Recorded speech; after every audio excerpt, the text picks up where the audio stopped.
Alors comment booster votre chiffre d'affaires grâce à Amazon? Nous allons voir ça tout de suite.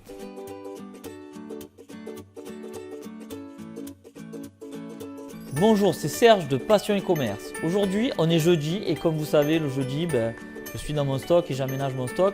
Si vous avez vu la vidéo de la semaine dernière, je vous ai montré un petit peu l'aménagement de ma mezzanine.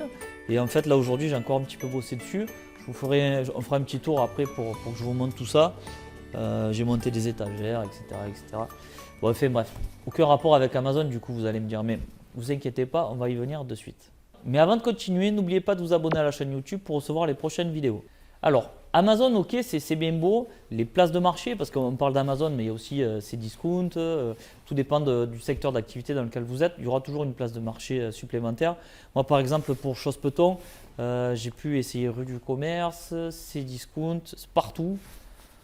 Amazon, bien évidemment. Et je sais que chaque année, il y a une nouvelle place de marché qui se crée. Donc, suivant votre thématique, recherchez bien, vous verrez, vous serez surpris par le nombre de sites qui proposent ce service. Alors, pour qui est fait les places de marché? Moi, j'ai envie de vous dire, les places de marché, c'est un petit peu fait pour tout le monde. C'est fait pour celui qui démarre, c'est fait pour celui qui est déjà en activité. Mais c'est vrai que j'ai une préférence pour le démarrage. Alors, pourquoi j'ai une préférence pour le démarrage, pour les débutants? Parce que quand vous ne connaissez pas toutes les techniques marketing, toutes les techniques de publicité, etc., qui sont utilisées dans le e-commerce, il suffit d'acheter un produit, admettons en Chine ou même en France, c'est pas le problème, et de le mettre sur Amazon, et de suite vous pouvez faire une vente. C'est-à-dire que vous avez du stock, vous avez acheté des tasses à café, allez, continuons. D'ailleurs, Caro, si tu regardes la vidéo, donc nous disions donc, vous vendez des tasses à café, donc vous créez une fiche produit sur Amazon, vous créez votre compte vendeur et dans l'heure qui suit, vous pouvez vendre des tasses à café. Alors que si vous voulez vous lancer dans le e-commerce, il faut installer une solution, il y a une photo à prendre, etc. C'est beaucoup plus complexe que si vous vouliez le vendre directement sur Amazon.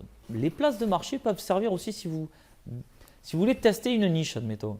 Voilà, vous pouvez regarder un petit peu les nombres de vendeurs qu'il y a sur ces niches justement.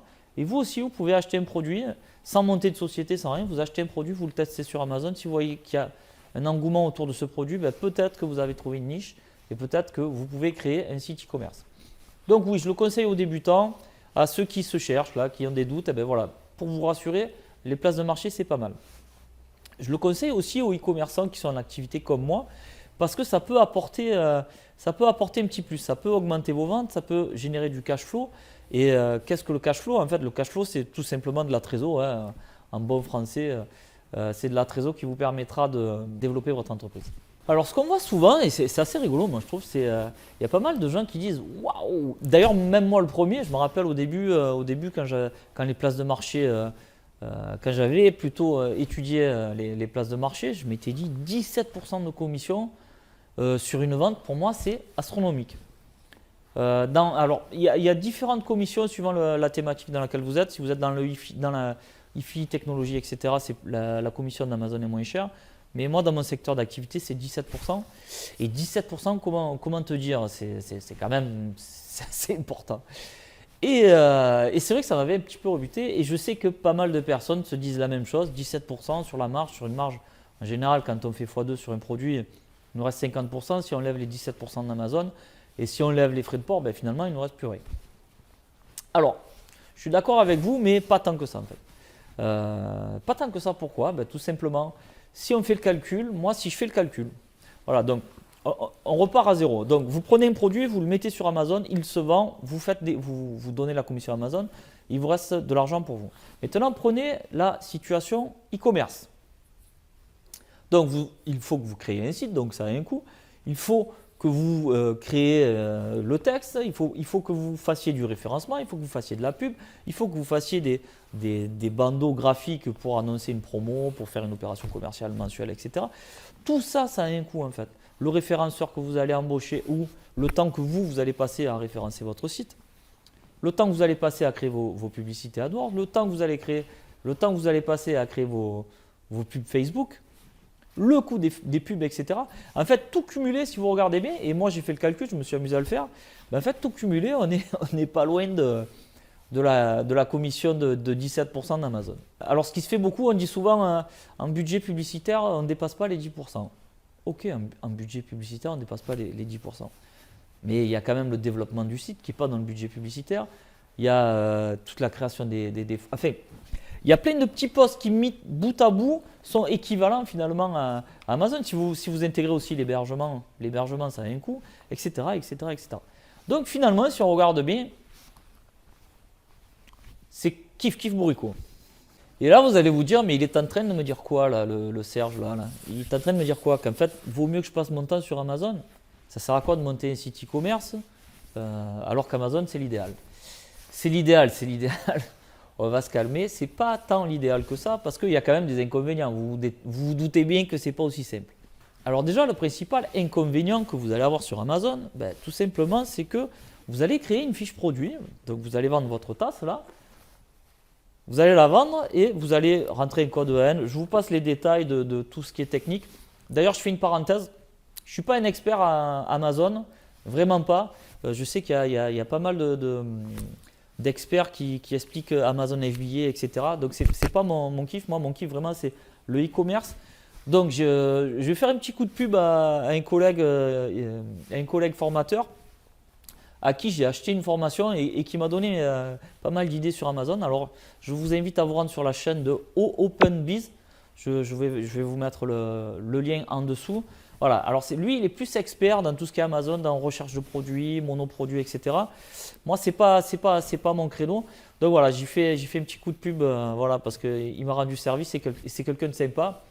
Donc allez voir ce qu'il fait, vous verrez. Si vraiment vous voulez débuter bien comme il faut, commencez par Amazon. Après, de toute façon, je sais que vous irez vers du e-commerce parce que c'est la continuité de la chose. Donc si on en revient à nos moutons, donc en fait, voilà, vous allez vendre votre tasse et vous allez créer une fiche produit. Vous allez être seul au début et puis après, il va se greffer à vous des concurrents. Vous n'avez rien demandé, vous avez créé votre propre fiche produit, vous avez fait vos propres photos et d'un coup, il y a des gens qui vont se greffer à votre fiche. C'est-à-dire que, en gros, vous allez avoir votre fiche produit et il va y avoir écrit tel vendeur le vend à tel prix, tel vendeur le vend à tel prix, etc., etc., etc. Et après, ça sera au client de choisir lequel il préfère. Donc en général, les critères, c'est le prix, principalement le prix, et le nombre de commentaires de satisfaction qu'il y a autour de votre nom de boutique. Donc en fait, vous n'avez rien demandé et ils arrivent petit à petit. Et en fait, c'est ça Amazon. Ce qu'il faut savoir, c'est que chaque produit a plusieurs vendeurs. Donc au final, vous allez vous battre sur du prix. Donc si vous êtes 5 à vendre le même produit, alors Tartampion, il va dire, moi je le baisse d'1 €. Marcel en bas, il va dire attends, non, mais c'est quoi ce bordel là? Lui, il me le lève d'1 €. Moi, je vais trafiquer les frais de port, donc je vais baisser le prix du produit. Et Francis, qui est tout à côté, il se dit non, mais qu'est-ce qu'ils font? Et vous, peut-être qu'au final, vous vous dites je le lève le produit, ça sert à rien, je ne fais aucune marge. Parce que là, oui, si vous baissez tout le temps votre marge pour avoir un meilleur prix, effectivement, là, ça ne sert plus à rien d'être sur Amazon.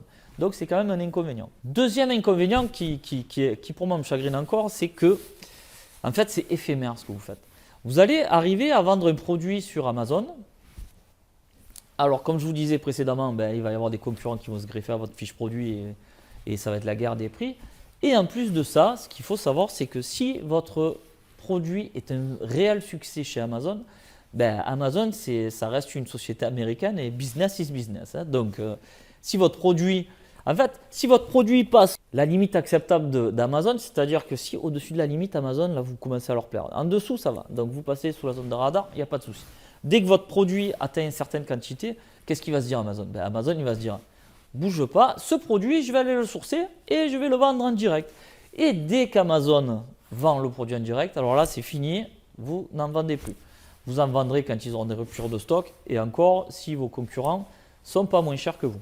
Donc, ce n'est pas une solution idéale, vous le voyez bien. Alors, autre point. Alors là, c'est un autre point qui est vraiment à prendre en compte parce que c'est vrai ce que je vais vous dire, c'est du vécu, etc. Il faut savoir que les clients Amazon ont une exigence hyper pointilleuse. C'est-à-dire que les clients Amazon sont habitués à commander, à recevoir le lendemain. Voilà. Donc, le 3/4 des clients ne voient pas. Bon, alors maintenant, les gens connaissent un petit peu, mais au début, là, les gens ne savaient pas que c'était pas Amazon qui expédiait, mais que c'était un revendeur Amazon. un affilié. Les gens ne le savaient pas. Et il y en a encore plein qui ne le savent pas, hein, je vous rassure. Donc pour eux, ils ont commandé, admettons, ils commandent aujourd'hui, ils veulent le lendemain ou le surlendemain, mais grand maximum, 2 jours. Alors que vous avez certains produits qui sont expédiables entre 2, 5, 6, des fois 2 semaines. Donc ça, vous le mettez à l'intérieur de la fiche produit, mais les gens ne le regardent pas.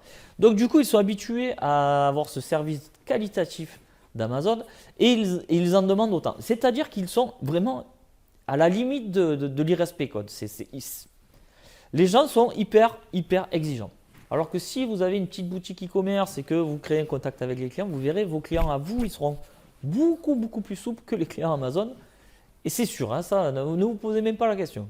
Bon, du coup, j'espère que je ne vous ai pas trop embrouillé. Est-ce que je conseille Amazon? Est-ce que je ne conseille pas Amazon? Oui, je conseille Amazon. Ça reste un très bon tremplin de démarrage. Moi, vous savez, quand j'ai commencé en 2007, il n'existait pas d'Amazon, il n'existait pas de Facebook.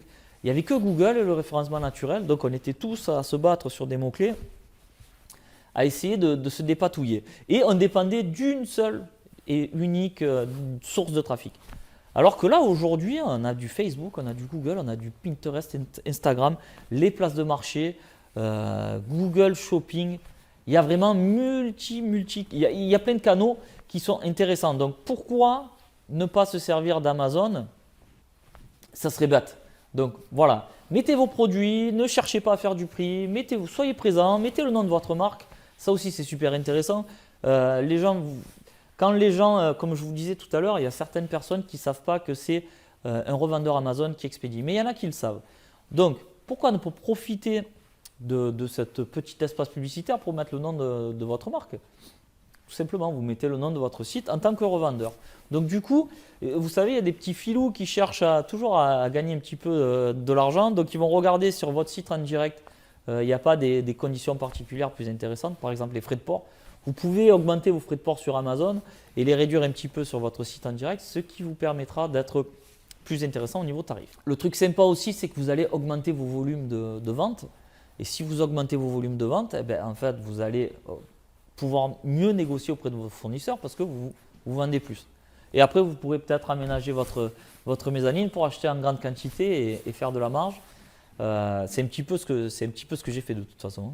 Et le dernier point, ça il faut que vous le compreniez aussi. En fait, il existe des fans de votre site internet, mais il existe aussi des fans d'Amazon. Et j'en suis un aussi, je dois l'avouer, sur les livres. C'est vrai que sur les livres, moi je suis une grande fan. Quand vous choisissez un livre sur Amazon, il y a plein de commentaires, ça vous donne une idée. Donc il y a plein de fans Amazon. Et ces fans Amazon ne viendront jamais chez vous. Voilà, il faut que vous fassiez à l'idée. C'est qu'ils ne viendront jamais chez vous. Donc tant qu'à faire, pourquoi ne pas aller les chercher sur leur plateforme préférée? Donc comme ça, vous ferez quand même quelques petites ventes supplémentaires. Voilà pour le petit topo Amazon. Alors avant de partir, oui, je vous montre un petit peu ce que j'ai fait. Je ne sais pas si vous vous rappelez, la dernière fois, là, la mezzanine était en chantier, on va dire. Donc là, voilà, j'ai un petit peu mis au fond tout ce qui était planche et carton. Et là, voilà, j'ai monté les étagères. Donc là, je vais continuer à monter jusqu'au bout là-bas. Comme ça sera un mur, ça sera sécurisé. Et on pourra mettre du matos. Et là, sur toute la partie sol, en fait, on rajoutera des étagères. Mais surtout, j'ai mon arrivage là qui arrive d'ici une dizaine de jours normalement. Donc voilà, l'arrivage qui va me permettre de gagner un petit peu plus de marge. Si jamais vous voulez connaître les adresses de mon site internet, je vous ai déjà expliqué, je ne divulgue pas en direct les adresses de mon site par respect pour mon associé et mes clients e-commerce. Par contre, je vous y donne accès à travers mon espace membre qui est sur le blog passion-e-commerce.com. Donc vous verrez dans mon espace membre, je vous donne l'adresse de mes sites, mais en plus de ça, il y a quelques formations gratuites. Donc n'hésitez pas à vous inscrire. Si cette vidéo vous a plu, n'hésitez pas aussi à le dire. Si vous voulez recevoir les dernières vidéos que je mets en ligne, abonnez-vous à la chaîne. Peut-être que vous avez des questions, n'hésitez pas à les laisser dans les commentaires. Je me ferai un plaisir d'y répondre personnellement. Sur ce, chers passionnés du e-commerce, je vous souhaite de bonnes ventes et je vous dis à bientôt. Bye bye.